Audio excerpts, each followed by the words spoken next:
I'm excited to welcome you to our webinar, Inclusive Practices in Research, Teaching, and Extension During a Time of Uncertainty.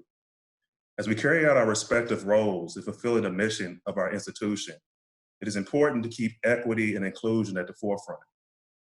And it is even more important now to have these conversations as many of our differences and disparities have been magnified. Out of challenging and tough times, I believe, comes the best ideas and innovative solutions. And I continue to be impressed with how my colleagues are able to pivot during these uncertain times and still practice inclusion. The format for today will include 5 panelists across our college who will be sharing their perspectives, tips, and observations relative to their roles. Dr. Dorcia Chasen is the Assistant Dean for Academic Advising and Student Success. Naeem Edwards is the Director of the MSU Detroit Partnership for Food, Learning, and Innovation. Emily Proctor is the Tribal Extension Educator and Legislative Leader for the Little Traverse Bay Band of Ottawa Indians Tribal Council. Laura Cooper is the Academic Specialist in the Department of Forestry and doctoral student. And Dr. Rebecca Grummett is a Professor in the Department of Horticulture and the College of Agriculture and Natural Resources, Faculty Excellent Advocate. After Dr. Chasen, the remainder of the session will be moderated by Mr. Leonardo Pizania, the MSU Extension Specialist for Diversity, Equity, and Inclusion. He will also be posting polling questions as we transition to each panelist.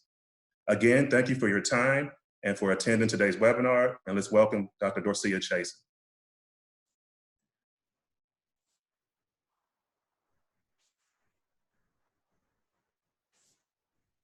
I gotta get this video up. Hello, everyone. Let's see. Hopefully you can hear me.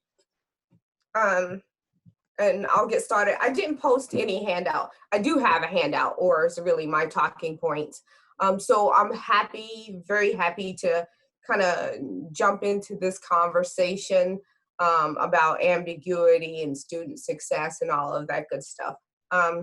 From a background point of view, everyone should know that I primarily, as the Assistant Dean in the Office of Academic and Student Affairs, I work a lot with students, particularly areas of grief, absence, or medical crisis, or working through their disabilities, while trying to navigate the university. And I also, address support for the advisors, but, like an area of importance and relative to this conversation is student success initiatives and, like what it looks like. And so true at this point in our lives, our current lives, with ambiguity and other things of that nature, like students are struggling and, stuff of that nature. The coronavirus has thrown us into situations and scenarios for which we cannot control, but the outcomes will certainly have an effect for a long time as applied to student success, or for some students, the lack of success in learning. So I'd like to start everyone thinking about, the fact that the crisis of, the situation plus the ambiguity and movement to this online or remote learning may have, it really will have a disproportionate effect upon some populations of students, okay? So just kind of think about that, foundationally and as applied to, all of the ambiguity and how to support students and how do we come together as professionals. 2 areas as applied to that particular broad topic of online and remote learning is one of access, the sheer access to Wi-Fi and to a computer. And so many times we keep thinking it just, stays within those 2 areas, but even software is a major issue. But also just as equal, one needs to think about ability of the learner and how that ability impacts his or her ability to move forward in their classes and with their academic goals. Sheer navigation, like I truly do mean this, sheer navigation of an environment that's foreign to them, and in some systems, in some instances, it really doesn't even work for them, in regard to their learning style, should be factored in at all times. Not that we have a way to stop what's happening, but we can impact what's happening towards a positive direction. And I can't emphasize enough that this online learning, I know and truly feel when the data comes out, will have a disproportionate effect upon some populations of students.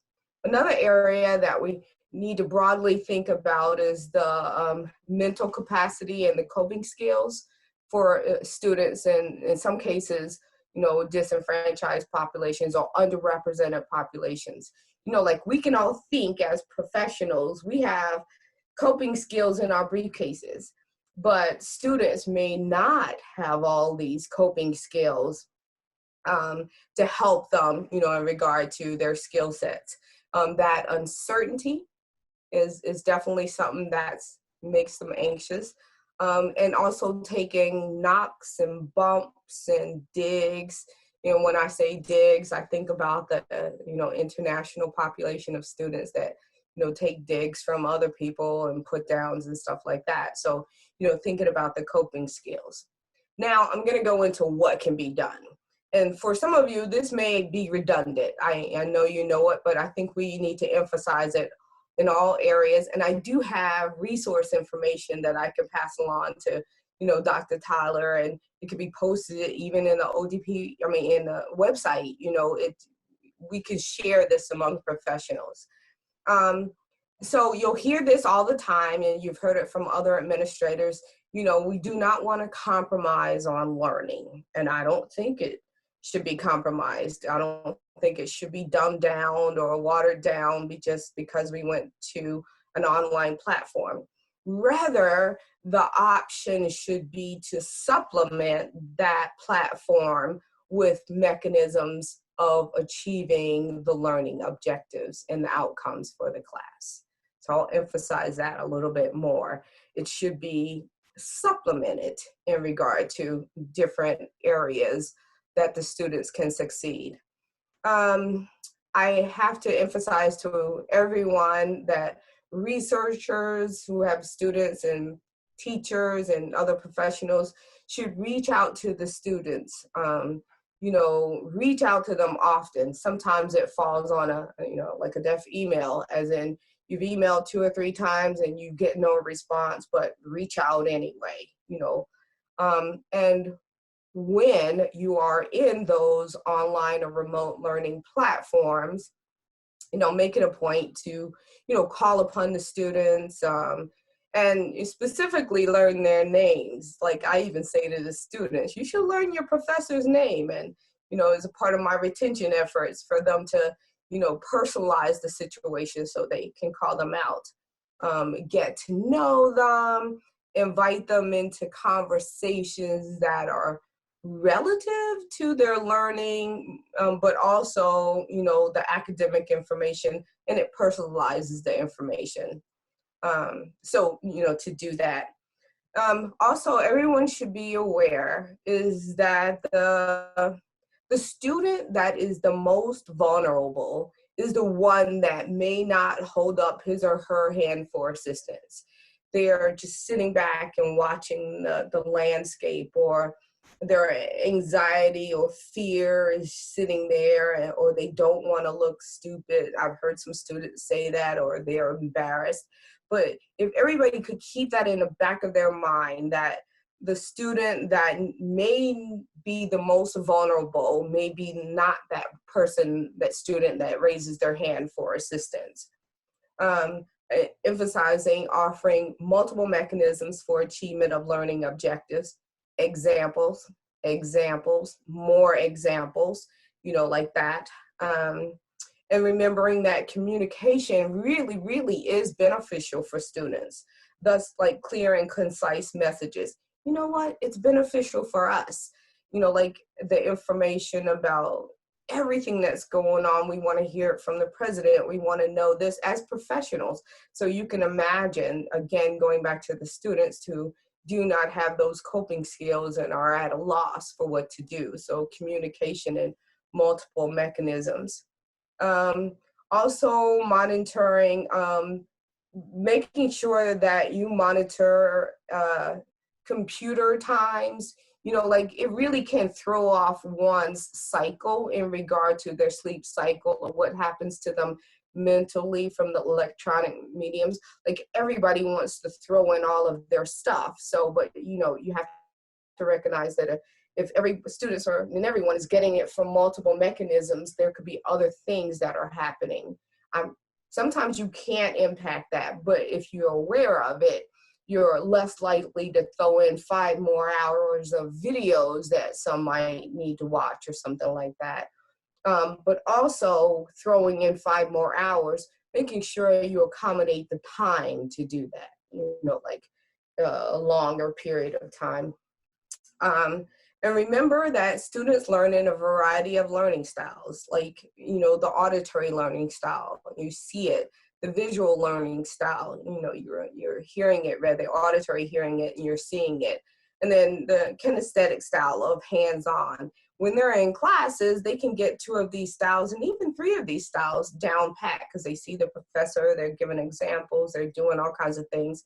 You know, in some cases, the online learning environment has taken away some of that factor. So just kind of remember that we all have different learning styles and try to accommodate those styles if possible. Sometimes it's just not possible.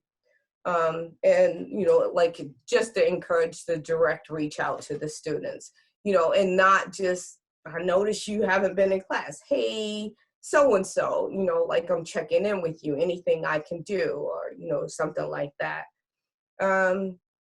I want to end my comments because I'm sure I'm at my time limit in my comments that's to saying that the current situation hopefully has encouraged everyone to be a bit more empathetic as well as sympathetic and accommodating as applied to addressing the student needs in this time of crisis. But, you know, also, you know, like recognizing what we can do or what you can do as professionals that impact student success for the long run in regard to teaching activities and and research activities and things of that nature. Thank you. Ursia, thank you very much for what you shared. I also just want to make the connections that what you've shared can apply to many of the audiences that we all try to reach in our programming or the classes that we're teaching. So I appreciate your reflections. We're going to open up a poll at this moment to have you as participants, if you would participate by answering the questions, which resource is not available online through MSU Extension Remote Learning and Resources. So one of these resources is not available online. So if you'd like to take a moment just to vote, and we'll open up the polls for you to be able to provide what you think is the correct answer of the resource not available through the Extension Remote Learning and Resources. The poll is now open. If you take a moment to vote.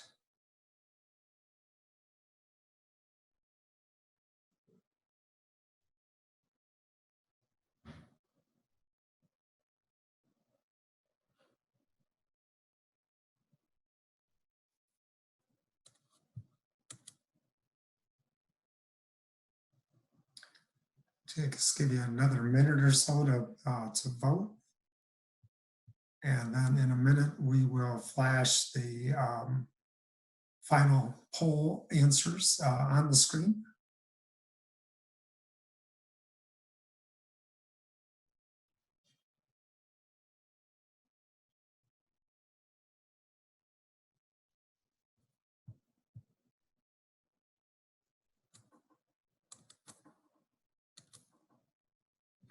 Okay, Okay, the poll is ending. And I don't see the poll, so I think I'm going to have you provide the, oh, here we go. So 81% is the pet resources for MSUE or MSU employees. That is the correct answer. Know that on the MSU Extension Remote Learning and Resources, we have information on adult learning resources, educational resources for school closures, family and community resources, and health and wellness resources. So thank you for participating in that poll. We'll have one in between each of the presenters. And I also want to remind you as participants that you can share any questions for the presenters in the chat. And then at the end, we have time allotted for question and answers.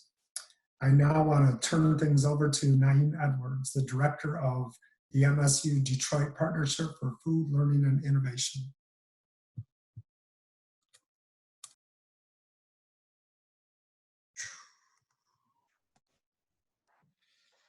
Good afternoon, everybody. My name is Naeem, as Leonardo mentioned. I am an extension employee in Detroit. Let's see if I can adjust my screen a bit. I do have some slides to share, so I'll try to share my screen.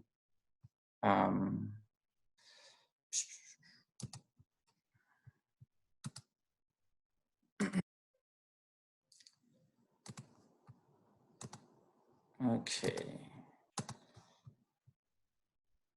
Share screen. It says that it's disabled. So host disabled participant screen sharing. Okay, so I can't share my screen.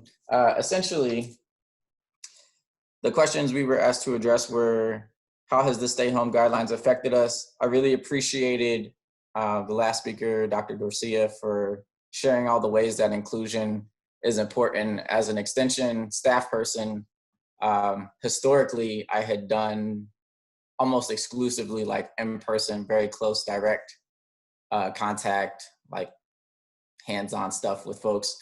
So now I am kind of shifting to a predominantly online kind of outreach. Prior to, I guess, the onset of COVID-19 issues, I was developing an urban agriculture and urban forestry research site in Detroit. And that center was supposed to function for both research and extension programming purposes. So the site is still under development, but now that we are, I guess, kind of deprioritizing getting large numbers of people to come to the site, I'm kind of reorienting to a way of utilizing that site as a platform for video series, as well as figuring out ways that I, as a extension agent, can be of service to people of Detroit, in particular the urban agriculture community. So one of the ways that I've had to reorient was research was kind of a top priority, as I mentioned before. And now I'm trying to be more mindful of issues that are more pertinent and relevant to serving both the urban agriculture and local residents in Detroit. So it is very likely that as we progress through April and into May, I will be scaling up food production at the site and figuring out and coordinating ways to both provision that food and involve people in, I guess, the safest ways possible, and doing both production there and at their homes or in their local neighborhoods. I will probably do a ton, well, maybe not a ton, but maybe a weekly or monthly video series on different ways to do urban agriculture, do food preservation kinds of things, teach folks ways that they can be more self-reliant. So ways that if we are to continue to stay in our homes and kind of minimize going out into the world, ways that we can really optimize utilizing resources that we have in our local neighborhoods, if not in our homes and in our yards, if we have access to those things. And pretty much at the moment, YouTube, Facebook, and Zoom are the primary tools that I have been using.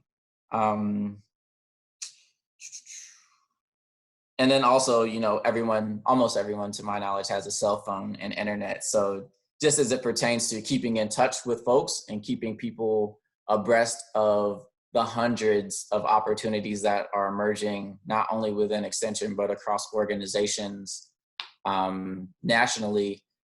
Whenever I see a link to a video or an online course or something, there are multiple listservs and Facebook groups that I am reaching out to and sharing that information with. The Detroit urban farmers have their own Facebook page. So if there's a particular niche or issue, if you have Facebook and you don't know about, you could consider establishing a Facebook page as kind of a resource sharing, think tank, kind of smaller network, inclusive network for sharing information with folks around a particular issue. And then another thing that I just started doing since I've been working from home is I have been trying to increase my relationship just with my neighbors. So last week I wrote on just like small little thank you cards like the size of this, just a note to my neighbors saying that my name is Naeem Edwards. I work for Michigan State University. I currently specialize in urban agriculture, but as an extension agent, I'm happy to try to help you whatever ways possible that I can within my work, as well as just as a neighbor to you. And I just dropped those off in people's doorsteps or doorways and just went a couple houses down in every direction from my house. And I think that's a really important way as we kind of scale up our use of screens and our use of essentially keeping ourselves in home and using technology. Also just recognizing that there are people all around us as faculty, as extension agents, as MSU staff who don't even necessarily know the relevance, the resourcefulness that can be utilized just from knowing people who work for Extension and for Michigan State University. And in the time that I passed those out, I just also included my email and the notes that I left neighbors, and certain neighbors have reached back and said thanks. And I've slowly started to kind of field questions and inquiries that people have. So I think although we can't necessarily interact with these people face to face, we can tighten up and strengthen our networks locally simply by kind of doing smaller things of saying, for the people who you do see and live near, there's a ton of opportunities for engaging those populations as well that may not even have known we exist. And they're also the closest people to us physically. I think that's about all that I have. More food production. Yeah, so I will wrap with that and open it up. Naeem. Yes. Sorry, I see a question in the chat for you. Naeem. Do all the people under your command area have success to the internet or smartphone? And how are your extension professionals like you going to hand over the input if the programs demand so? Hand over the input. So depending on how you interpret under me, I currently don't supervise anyone. I will have interns starting in May. And they do have access to internets and smartphones as it pertains to staff who I'm actually responsible for supervising. As it pertains to the people that I serve, I know for a fact that not everyone, both who live near the site, as well as probably people in my neighborhood, probably don't have internet or smartphone. Not everyone has it in their homes. And how am I and extension professionals like me going to hand over the input if the program's demands? I'm not sure what handing over the input means. If the person could clarify the question.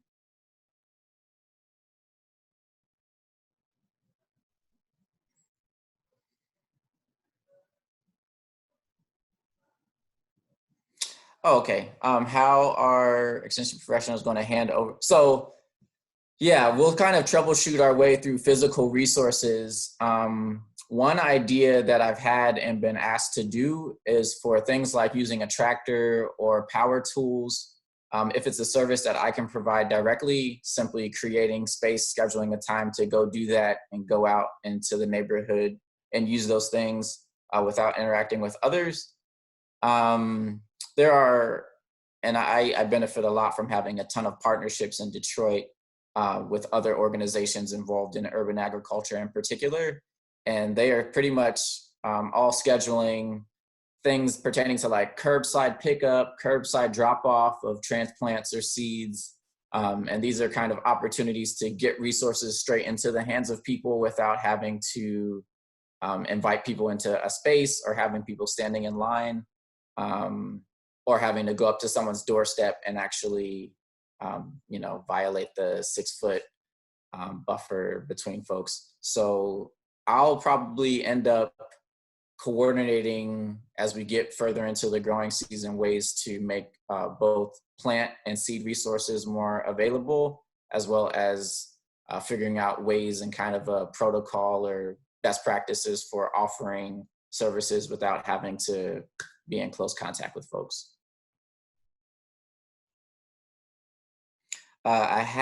So the DP Fly, the site that I manage, we just completed construction. I see a question, I'll just read it out. Have you considered increasing the Wi-Fi at DP Fly so neighbors could connect the internet from your site? We just completed our first building mid-February, so about 6 weeks ago. That building currently does not have internet because after construction was completed, I was in the process of getting Comcast to come out and install a line to hook up internet. And as the stay home, stay safe order and all these things came about, Comcast was no longer doing those kinds of installations. That building is also at least 300 feet from the nearest home. So people who live near the site would probably, best case scenario, just drive up to the building or sit around the building to use internet. But that is something that hopefully in May we can resolve and make internet at the site public and more accessible.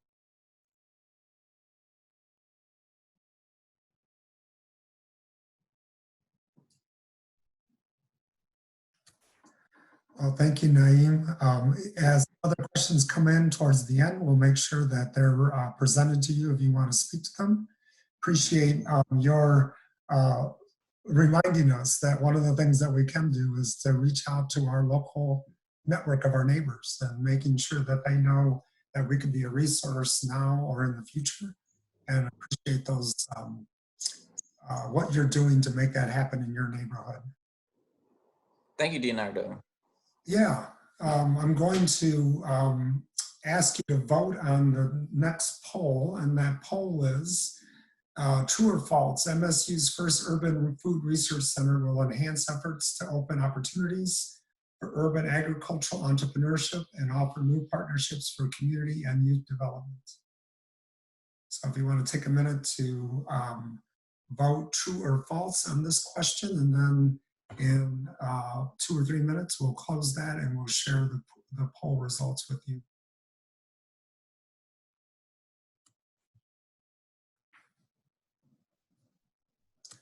We're now ending the poll, and in just a moment, we'll share the final results.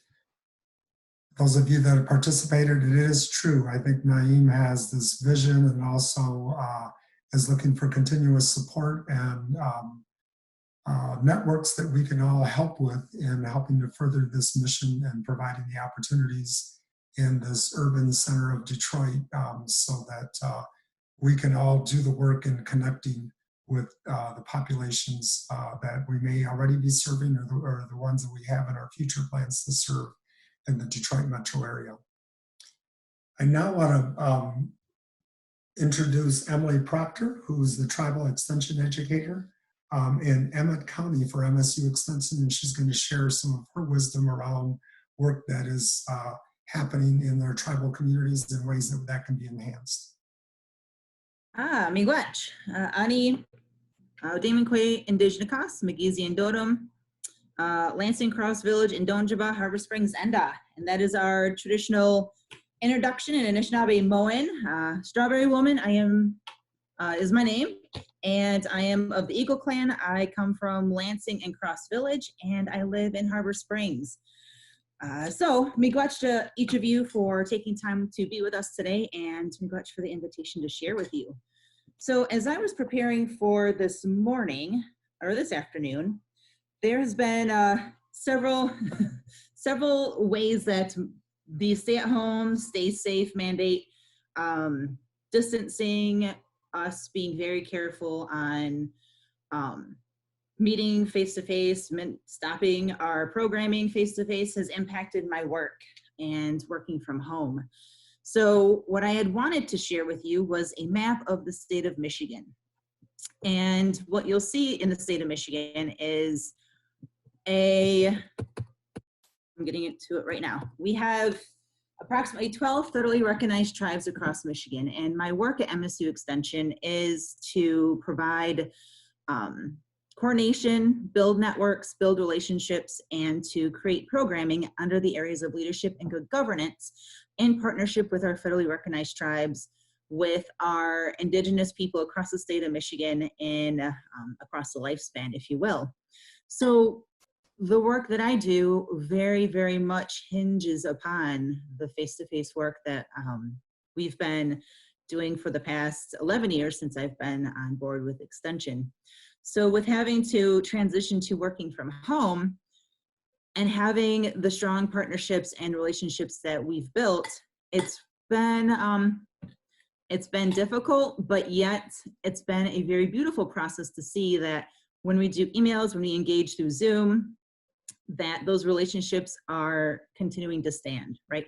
That we're continuing to have conversations on what it looks like to transition some of our programming to an online platform, how I can continue to be a resource for our tribal nations during this time of sadness, of uncertainty, yet much hope, if you will. So having to work from home has been difficult, but I'm also finding that our tribal partners and our tribal colleges, which we have 3 of across the state, one in Keweenaw Bay, one in Bay Mills, and one in Saginaw Chippewa, that work continues, relationship continues, and I think, Naeem, you really hit home with me in the sense that reaching out to people to the best of your ability, making those phone calls. I cannot stress how much I've shared with my counterparts too, my coworkers. Pick up the phone, pick up your cell phone, see how people are doing. Just call and do a check-in. Call and see what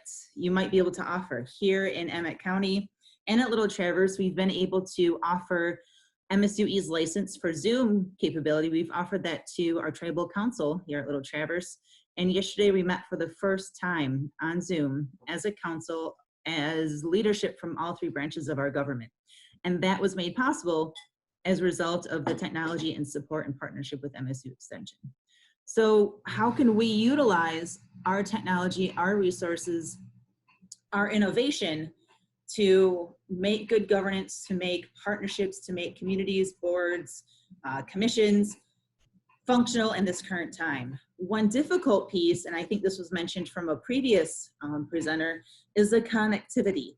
And we have a youth council here that, now that our youth are at home trying to figure out what education will look like in the future for them, we've continued to stay in contact, and how are we best able to assist them, knowing that connectivity is an issue, right? It's a barrier. And knowing that those certain times of the day, certain times when they're coordinating with their family, if they're able to drive to a parking lot to access internet, even if our youth are able to access food, medical care. You know, there's so many things that I think it's important for us to keep in mind when we do reach out, that we're not adding undue stress. You know, it's important to remind them we have programs and opportunities that will ease in some of their stress in their work, but also knowing that we have families in crisis. We have families who are trying to figure out what are they going to do in the interim when they've been laid off, aren't able to go to work, have youth at home from all ages who now have to figure out the education system. So I find that if there's a way for me to touch base, to be that support, to listen and offer what I can based on what we can provide here in Extension, that's what I can do. So from a government standpoint, knowing that we are all across the state from tribal governments, we have Indigenous people from all across the country, across Michigan, every 83 counties across the state. So how can we continue to be that resource, that support, that listening ear during this time? And I think that's the beautiful part of Extension, is not only the depth and breadth of what we're able to offer, but the fact that we live in the communities. We have been in many communities across the state, and we can continue to be that support, that sustainable partner who's able and willing to be flexible in these times. And I also would like to share that in Extension, we've been trying to make our webinar, make our tribal governance programs, make some of our relationship building programs more accessible internally to Extension as an opportunity for professional development, but also bringing in tribal partners to facilitate conversations. We are having an upcoming webinar series where we're asking the Director of Archives and Records from Little Traverse Bay Bands to present on cultural appropriation. We're asking Catherine Fort from the MSU Indigenous Law and Policy Center to provide an update on ICWA, knowing that there are still many, many different issues and serious issues that are going on while we are all struggling with the current COVID-19 crisis as well. But how can we continue having those conversations occur? And that's where we can be flexible, we can be nimble and be responsive, but really pulling on the key people who are in our communities, who are on the ground doing the work. And as Extension, that is where I see I can fit in right now too, is helping to build those bridges, those connections, and ensuring that all of us at MSUE have access to our partners in the tribes, but also tribes are able to learn more about who we are, what we can offer. We can continue to build that trust, right? And I'd like to leave you with also, we have folks across Extension, Leonardo, Naeem. We have Catherine Jacques, who is working with tribes regarding tribal food systems. We have folks on the ground who are working diligently to continue responding to the needs of tribes. So if you have questions, you have any, would like to learn more about tribes, would like to learn how to build more connection, please reach out to us. But I also want you to know that many of our tribal nations are struggling, trying to figure out how to find funding to support their staff from a distance, to support food for elders programs, to respond to the increase and influx of people applying for food assistance, right? Our folks in tribal nations wear many hats, not only in the nation, but also in the community as elders, as grassroots leaders, right? So how can we be a support to them, not adding one more iron to their fire or thing to their plate? So working in tribes is a very rewarding and beautiful piece, but it's also recognizing that tribes are sovereign, are figuring out how this works, are building their response to the crisis and what this will look like in the future. Hope that helps. Again, miigwech for your time. If there's any questions now and in the future, please know I'm here. I'm here to support. Thank you so much, Emily. Again, remind you that you can pose questions in the chat, and then at the end of the presentations from each of our speakers, we'll be able to come back and answer those.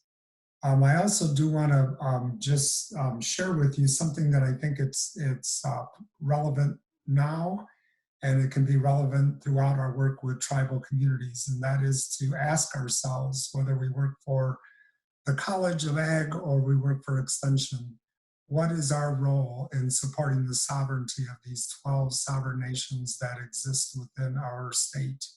And that may be something, again, that we can reflect on as we continue our work in these communities. And so now I'm going to ask if Shidra, if you can pose the poll question. And the question is, which guide is not available on the MSU Guide to Remote Access? So again, if you would take a moment to participate in the poll, provide your answer to one of these four guides. One of these four is not available on the MSU Guide to Remote Access. And you can begin providing your answer, and in a moment we'll close the poll and provide a snapshot of what you are indicating is not available in the MSU Guide to Remote Access.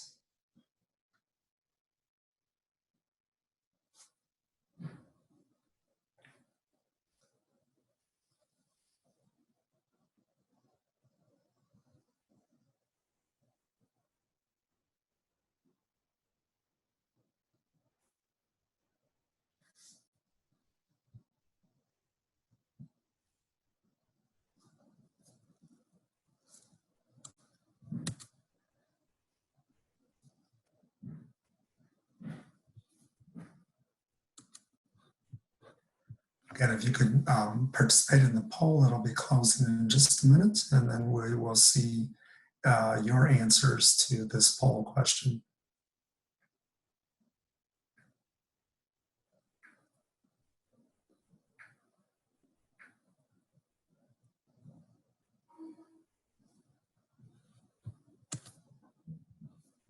Okay, the poll is ending.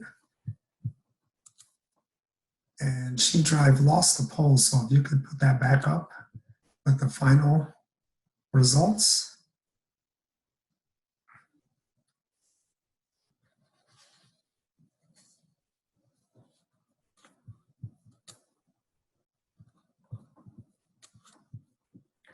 Okay, so the guide that it's not available is Keep MSU Exploring.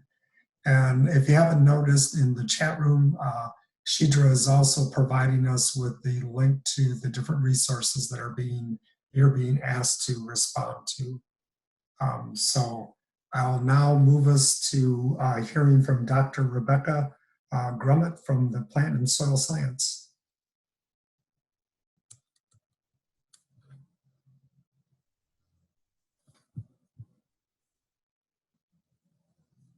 Hello, everyone. First of all, I really want to thank all the prior speakers for their insights and suggestions and giving a broader perspective to me as somebody who's been a part of the community for a long time on the breadth and depth of what MSU can and is doing. When we were given the title, I think it's really apt, practicing inclusion in times of ambiguity and turbulence. But before I go further, I'd like to first of all note that I have the great fortune that neither I nor my loved ones, my family or friends are currently sick with COVID. And I know that as we look to the broader community, that isn't or won't necessarily be the case for everyone. Also, I'd like to note that I'm lucky that my income is not directly threatened. And we heard about other cases where financial insecurity is a problem, and I know it is for many in the broader MSU community. So keeping that perspective in mind, I will say something about the impacts that this time has had on my work in teaching and research, and then more broadly about factors that may be impacting early career faculty. So for teaching, I, like everyone else, has had to rapidly switch to online venues. And I appreciate insights given by Dr. Dorcia Chison for some of the suggestions of how to supplement that.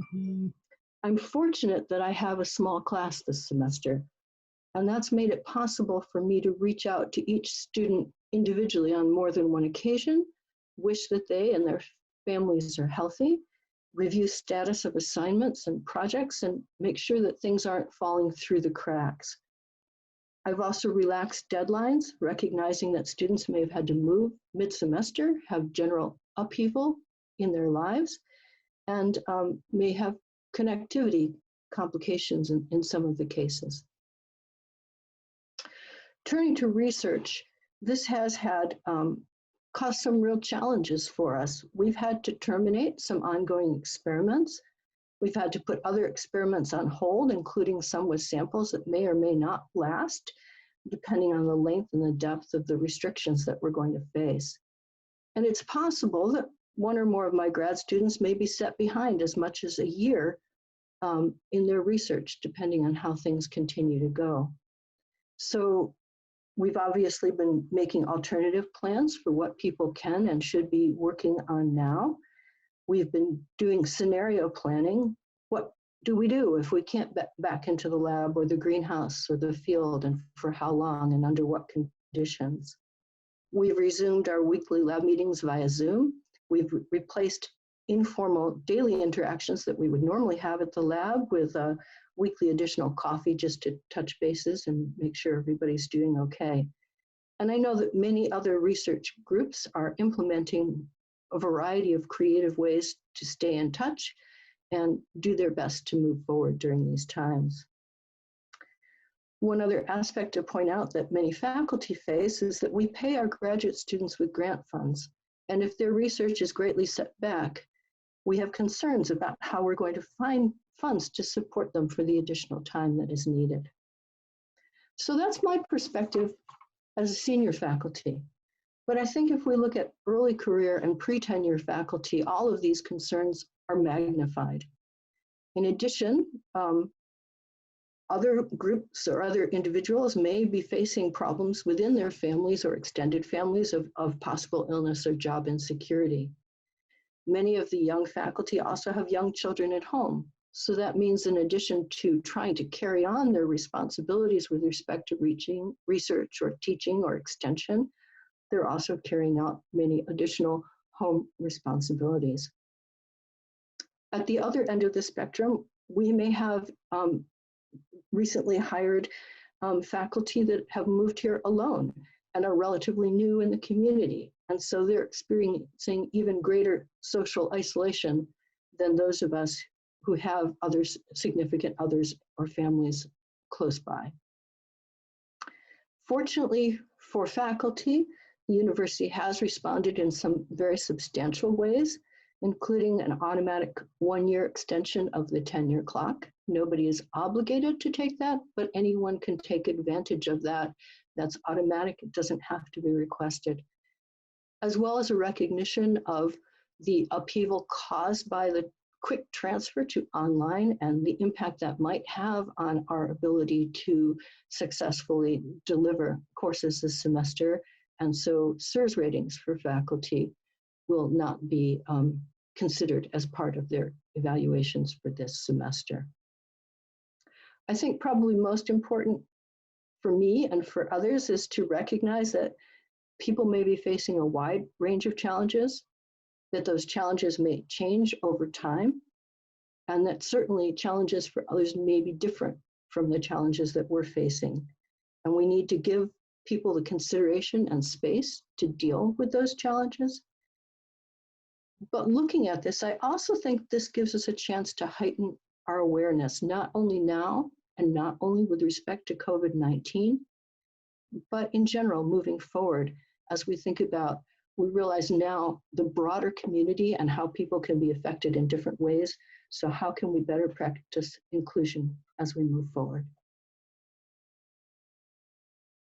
And I'll stop there. Thank you so much.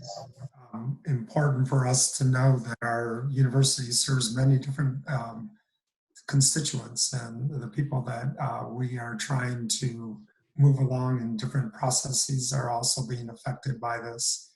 And so, Dr. Grumman, I really appreciate what you've shared about the different populations that are part of our community and the ways in which our current situation may be impacting them, some disproportionately, and others who are maintaining statuses and continuing to do the best that they can, given the new normal that we're experiencing at this point. I want to move us to our next poll question. And that question has to do with our waiver requests was clearly and explicitly state the relationship between the proposed activity with the guidelines for essential research in order to be considered for an exemption. So if you can contribute your answer as true or false to this poll. It's open now, and in a few minutes we'll close it and share the final results with the full group. The poll is now closed, and Shidra, if you can share. So this is, for those of you that participated, yes, this is true, that your waiver request must clearly and explicitly state the relationship between the proposed activity with the guidelines for essential research in order to be considered for an exemption. And again, Shidra will be sharing the link to that information in the chat, and appreciate those of you that participated. Our last presenter for our time together is Lauren Cooper from Forest Carbon and Climate Program, and she will talk about leveraging technology to engage multiple audiences with inclusive principles. So I'll hand things over to you now, Lauren. And unfortunately, I just jumped on. I was on another call.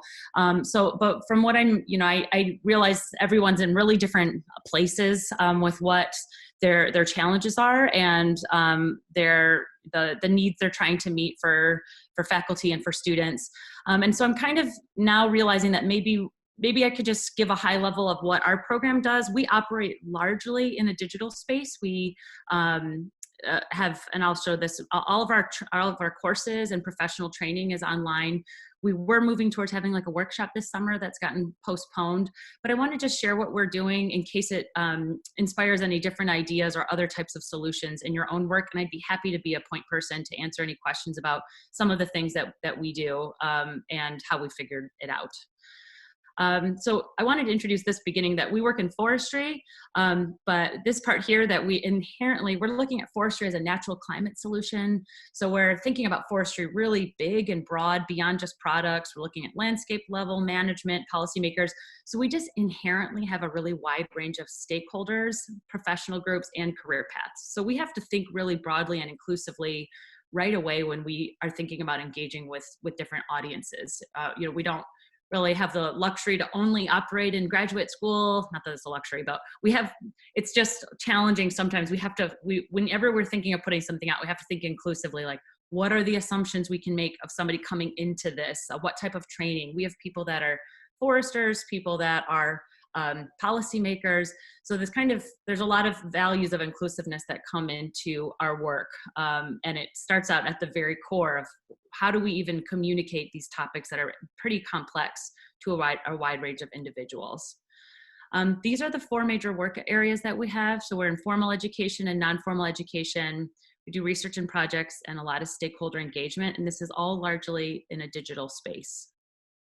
This is our graduate certificate. It's been online since 2013, I believe. And we have 3 courses. We have an international audience for this. And I'm gonna talk at the end, my last couple slides are some kind of our current best practices. So I'll save that, but we do have an international audience and there are some challenges that we've overcome that might be relevant for more of my colleagues now with the current situation.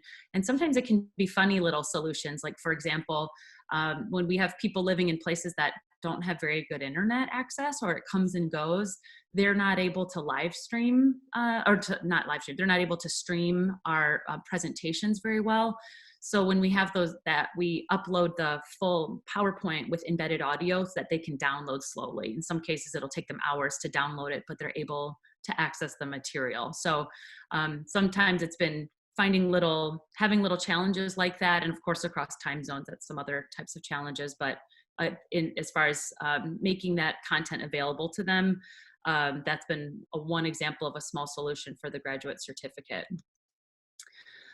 The other thing that we're really active in is professional short courses. These are all, again, online. And some things to point out here is that even in creating this short course is an exercise in inclusivity. So we found that the graduate certificate was 3 full graduate courses, and it just was a lot for working professionals. It's a great fit for certain people that are finding themselves wanting to do a deep dive in that topic area. But there was a much larger suite of professionals that are finding themselves needing to know a little bit about forest carbon, everything from urban foresters to wood procurement, decision makers for big companies, and even big other sectors like energy and aviation that are looking at offset markets. And there was no training available, and the grad cert was too long. So we wanted to create something that was really more inclusive to a wider range of backgrounds and was a lower time commitment. So we launched this course that's about 6 to 8 weeks. But we really wanted to make it kind of like attractive and easy to jump into, because here's my next slide, we did build it into D2L, but you can see how we kind of broke up the landing page so that it's attractive and easy to understand, because they're not students at MSU, so they're not accustomed to being in D2L where they have courses that they're used to seeing in there. So we took some extra steps to make sure that the online interface was easy to understand and felt really intuitive for people that have maybe not done any online learning, and this is the only time they're joining the MSU online learning space. Here we have, this is another example here of a short course. And I like to point this is another one that we just launched this year. It's called Forest Certification and Climate Change. And this one's even shorter, and it's really geared towards the financial support we had to create the course is from one of the major forest certification bodies. And this has been kind of a unique challenge because in the last course we're getting a lot of professionals that are like in NGOs and business sector. When we're looking at this next course, what we're seeing here is it's like logging community. And so we've noticed immediately when we put up the course, there were some additional challenges with getting into the online learning space and feeling comfortable in that space. And so we're really aware of that. We're always trying to collect feedback from people and get to know our audience a little bit and what they're comfortable with and what they're less comfortable with. So we started getting some ideas to create some additional support for this course as people really had seemed maybe less likely to have engaged in online learning in the past. And another example of kind of an inclusive exercise and work that we do is we have a lot of, we've been purposely putting out a freely available learning material. So here's a learning module on the Climate Change Resource Center. It's about 25 minutes. It's freely available. So a teacher could use this in a classroom. And you know, any landowner could have access to this information very easily. And another example, we have a monthly webinar series. So this is, again, kind of work that we've been able to kind of continue very seamlessly throughout all of this. And we just had our webinar this last week, but we do record them and make them available. So for those in different time zones and for those with different work challenges or time constraints, they are all recorded and available on our website so they can be used as learning tools or reference points at any time in the future. And another example of some open source materials that we have, part of our content development for our online learning was to create a series of field videos, which are up here, but also using a light board that we built in the forestry department. We created some videos breaking down some of the mathematical steps, doing plot math and carbon analysis. And we found that there's been surprising value added of this material. For example, this is Dr. Dave McFarland, and he's found that it's been great to have these resources available for his students because people, learn at different speeds, and for some people, getting through having a lecture just once is not, if you get confused at the beginning, you're kind of confused the whole time. And having some of these some of his more technical aspects recorded and being made available to anyone for his course, but in any of the other courses in the forestry department can also tap into these and use them as reminder videos. So sometimes this is like a sophomore level course that they first learn about this. It's like, do they remember it their senior year? So having these available, they are incorporated into our professional development courses, but having them available has just kind of continued to provide dividends, which has been really exciting, and I think actually very supportive to the wide range of learners that we have engaging with the forestry department now.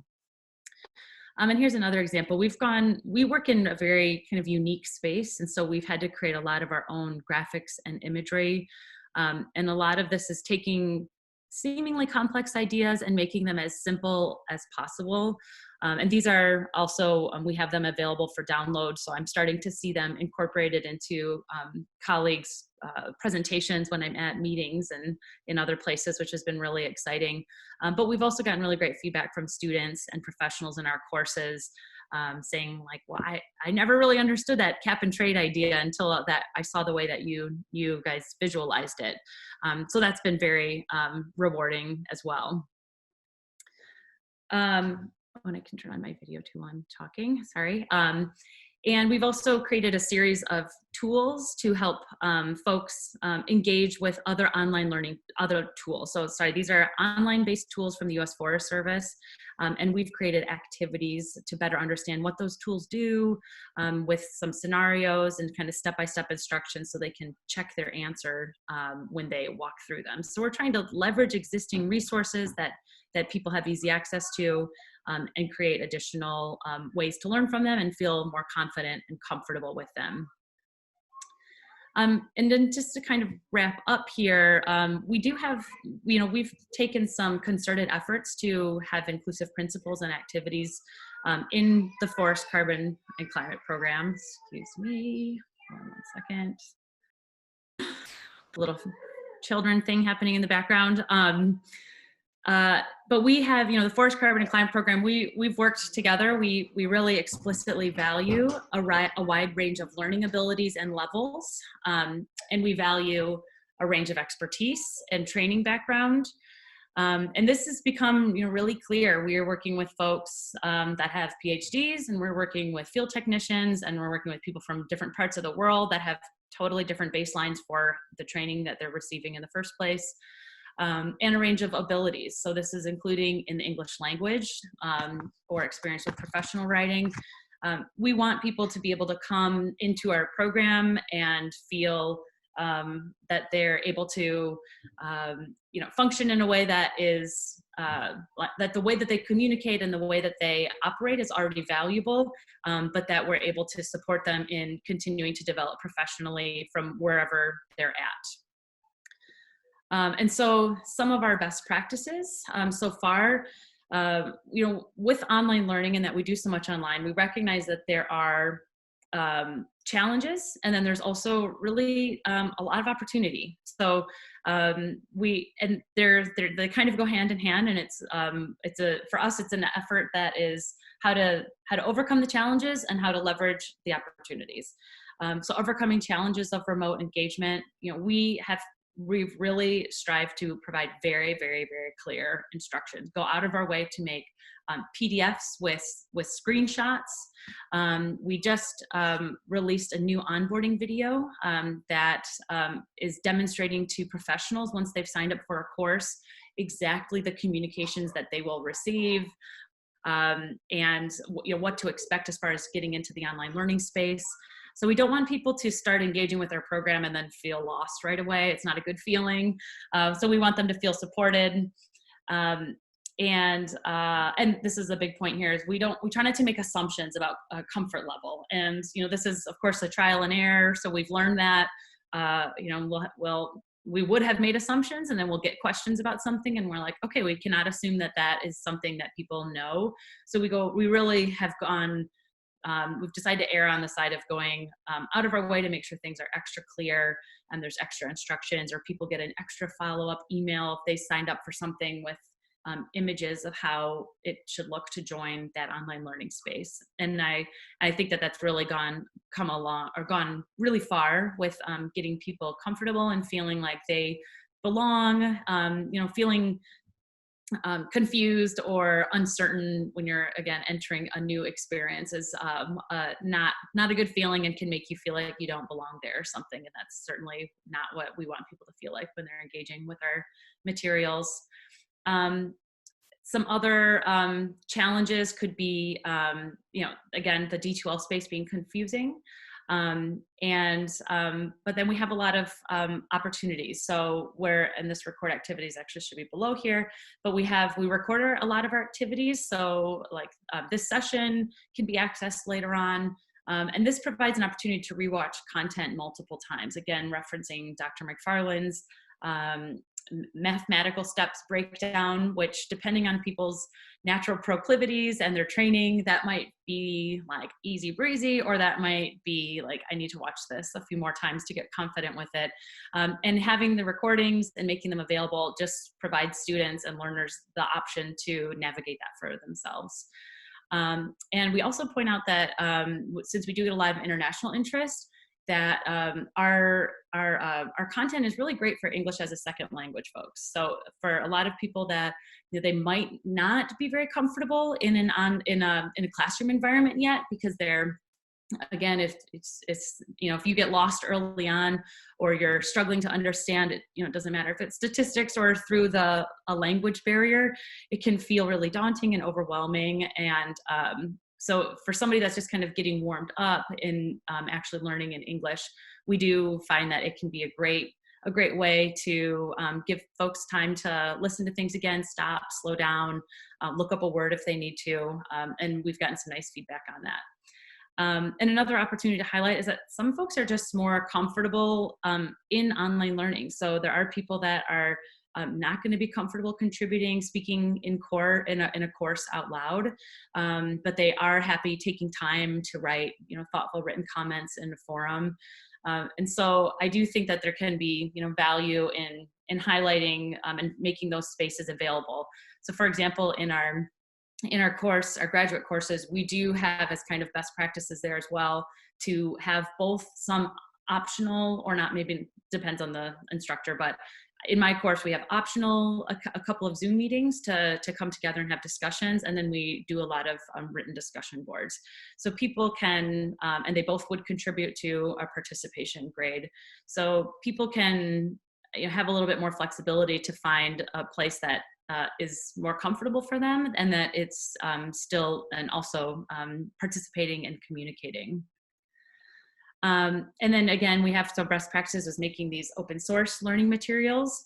But another big one is, if we're moving into a digital world, it's been really important for us to be very, very, very responsive to email, very friendly, really quick to troubleshoot, hop on quick Zoom meetings. So, Zoom meetings don't always have to be an hour-long scheduled thing. You can just have a quick chat with somebody, with a student. So making it feel like it's a little more like real life has been really important to us. And so we've really developed this very friendly way of communicating with professionals and students in the Forest Carbon and Climate program. So really make sure that there's a human feel to digital communications, and to remember that and this is probably less likely to be an issue if you have students in your classroom, but sometimes you're getting questions about a course or questions about something, and we're not sure how serious that person is and actually getting involved in the program.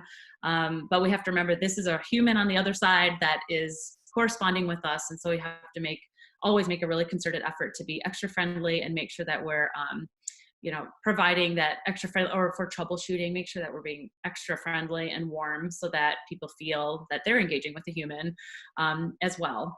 And we also use in our own team, we use chat a lot. And I don't know if that's a tool that might be useful for you all if you're using that a lot, but we find that chat to be, I use Zoom mostly with my immediate team, but Microsoft Teams also has chat, but it's really easy to take quick screenshots and bring things back and kind of flip things back and forth. And in our own team, we have a range of age groups, and I find that chat can be just a very friendly and consistent and very efficient kind of communication that a lot of people seem to like to use, and it can move things along quickly especially when we're all getting lots of emails all the time.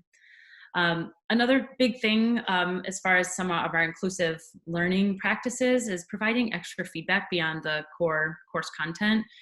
This is something that's come up for me a lot with international students in the graduate level courses. So sometimes just taking the time to provide some extra feedback on citations and using resources correctly, and maybe making corrections about English language norms.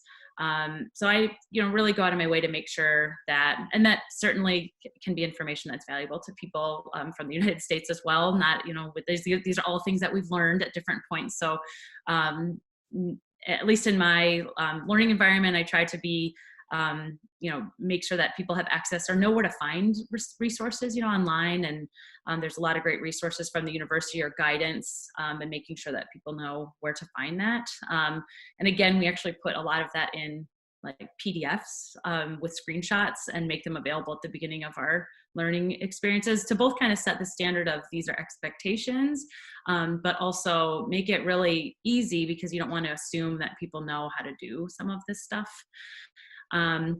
And then another, this is something that's been a part of our forestry department in general, but it's really relevant for our work area.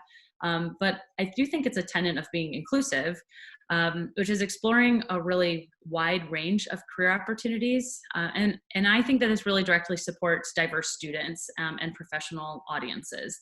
We're going to get a much wider range of students if we are able to communicate that there's a lot of great jobs out there. It's not about being in the middle of a national forest. There's a ton of policy jobs and planning jobs and all sorts of work. And so that's been a big part of our program, because our program's quite unique, is figuring out what are the paths forward and making sure that they're inclusive and wide ranging so that we're supporting, again, a wider range of professionals.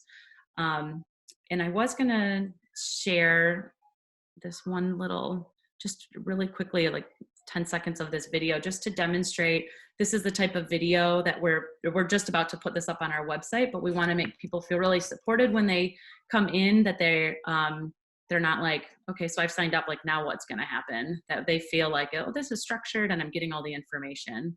We'll just play this video is intended to provide you with an overview of what you can expect after submitting a payment for a course through our online storefront. First, you'll receive an automated course purchase receipt from the email address noreply@msu.edu with the. So that's probably all you need to see. But we just to demonstrate that we're trying to we get a wide range of ages, a wide range of professional backgrounds, people that are from urban environments, rural environments. So we have gone the extra mile to make sure that people, again, feel supported and have access to enough information that they can jump into our engagement materials quickly. Thank you. Hey, I just wanted to jump in real quick and this is Philip Seaborn here, and just let you know, Lauren, that there is a question on the floor. Oh. And before we kind of transition, I just wanted to make sure that you had an opportunity to answer that. But the question is, are these continuing education unit courses, are they unit courses? Are these free or fee-based courses? Did you have to seek help from MSU, the MSU Hub, to develop this? Or are there other resources within MSU to help with developing online courses like what you've shared? Thank you. So yes, these are great questions. So this is stuff that we have worked hard to figure out, honestly, for the last couple years. So these are continuing education courses. So the graduate course that I showed, those are graduate courses. The other ones are professional continuing education courses. They qualify for continuing education credits from different, certifying bodies. So we're affiliated with Society of American Foresters or the Sustainable Forestry Initiative. So depending on your discipline, you would, I don't know how that would work, but we work externally to get them approved for continuing education credits. And they are fee-based. So we have to create the first one. We got a USDA grant to design it and to issue it and implement it. So we did get financial support to cover, and actually the same with the forest certification and climate change. We got a grant from the Sustainable Forestry Initiative, or SFI, for that. So that's kind of been our model, is to get some funding to help develop it, cover some of the overhead upfront. And then that would also sponsor a number of people to go through the course. And then afterwards, we are able to offer it fee-based going forward. We did consult with the Hub, but I wouldn't say that that they didn't do any of the work for us. So we didn't engage in any we did get help from them. They pointed out to make the field videos. They helped connect us with the team that could do the video production for that. So that was helpful. And we have consulted with them a little bit, but we really ended up having to do kind of a deep dive on our own. And we ended up having somebody that learned Captivate, which is like a bit of a thing. So I would warn you, it's a bit of like a software actual thing. But you know, we're starting to look at in the department of what kind of capacity do we want? Do we want someone on the team that can do that type of stuff? And Captivate is basically like, it's like PowerPoint, but it's more like Adobe products, if you're familiar. So it's more like has extra panels for like design stuff, but it like builds like a regular PowerPoint, but then you like put the audio at the bottom so you can put in more animations. It's pretty nice. I didn't really learn how to do it that much myself, but there are other options. The other thing that we use in the graduate courses, which is simpler, is if you have a PC, you can download Adobe Presenter. And I don't know if this came up, so sorry if I'm repeating something from earlier, but I use Adobe Presenter myself, and you download it and it becomes part of PowerPoint. It's just an extra tab. And then you can record your audio just like you would normally in PowerPoint, but from that tab. And it actually can export it as like a window that has little arrows to go to the next slide, and it'll put your script. If you plug your script in, it'll put your script in for you. So it's actually accessible for a screen reader as well. So that's, yeah. So those are some two major options. Other than that, we've definitely, the video that I just showed you that's using Adobe Premiere, I personally do not know how to use that. So I have a team member who actually just left my team, but we have somebody new coming on who can do the Premiere. So it's been challenging as far as the communication stuff, because I'll have a vision in my head of what I think needs to happen and what I know we need to make, but then the time needed to do the technical components is not insignificant. Well, Lauren, thank you so much. It feels like this is just a great capstone to all the different presenters today that are giving us different perspectives of the ways that we can be much more inclusive and thinking about the ways that we can apply equitable practices to teaching and to learning. And I'm going to ask Shidra if you want to go ahead and put up the poll for the last question. And then after that, I'm going to hand things over to Philip Seaborn, who can lead us through some questions and answers. Again, if you have any, you can post them, and in just a moment we'll get to those. So Shidra, if you can put up the last poll. It's asking about building a digital inclusive excellence atmosphere during stay-at-home guidelines as a community partnership between faculty, staff, and students. And so if you can participate in the poll, and in just a moment we'll close it and get your results. Again, true or false, building a digitally inclusive excellence atmosphere during stay-at-home guidelines is a community partnership between faculty, staff, and students. Take a moment to give your answer true or false, and then we'll report out your responses. Thanks for those who are participating. It's going to be closing in just a minute. And the poll is now closed. Shidra, if you want to share the results. And we've got all of you voting true. And again, as you've learned from Lauren and other presenters, anytime that we can do things with people and not to people, we are really working in an area where we can be more inclusive and more equitable in our approaches to sharing the information that is important for all of us to learn from. And so I'm going to hand things over to Philip Seaborn, and he's going to ask questions that you might have as participants for our panelists. So I do see some questions coming in on the chat. And so yes, this session will be recorded. And Shidra, I don't know if you have more information about where the recording will be found once the session is recorded. Do you have any of that information? Once the session is recorded and available, we will work with A&R Communications and post it to our DEI website. Thank you for that, Shidra. Also, if you do have any additional questions, please feel free to utilize the question and answer box and go ahead and post your questions and answers there, and we'll see, the questions there, and we'll see if we can get you an answer. All right, so it looks like we don't have any questions right now, so great job, panelists. So again, this session is being recorded, and we will definitely make sure that we send out an email with the link also once everything gets posted, and it will be posted on the website at some point. So I'll go ahead and turn it over to Dr. Tyler to bring us to a close. Yes, thank you, Philip. I also want to thank all the panelists for taking the time out of their schedule to do this. And also thank you as viewers for being patient as we transition in terms of technology. Again, this is the first of many webinars that we will have. Leonardo and I will have DEI with Leonardo and Quentin starting next week, where information will be sent out toward those specific opportunities for learning and development. And then also, I do want to make it known that this is a collaboration with the Office of Diversity, Equity, Inclusion, and also the College of Ag and Natural Resources Diversity, Equity, Inclusion Committee. So again, thank you for those members, and also thank you to Leonardo for facilitating this discussion today. Again, as we conclude, there's a couple of things that I want to say, or takeaway points that I've heard from Dr. Chasen. She mentioned the need to be empathetic, sympathetic, and understanding. Naeem, I appreciated your perspective on providing the little notes and the acts of appreciation. Emily Proctor mentioned this is an opportunity to build trust within our communities. Dr. Grummett mentioned again about this heightened awareness, not only currently, but in the future in terms of DEI. And then also Lauren made note of try not to make assumptions about individuals' comfort level. So those are all key takeaway points to keep in mind going forward.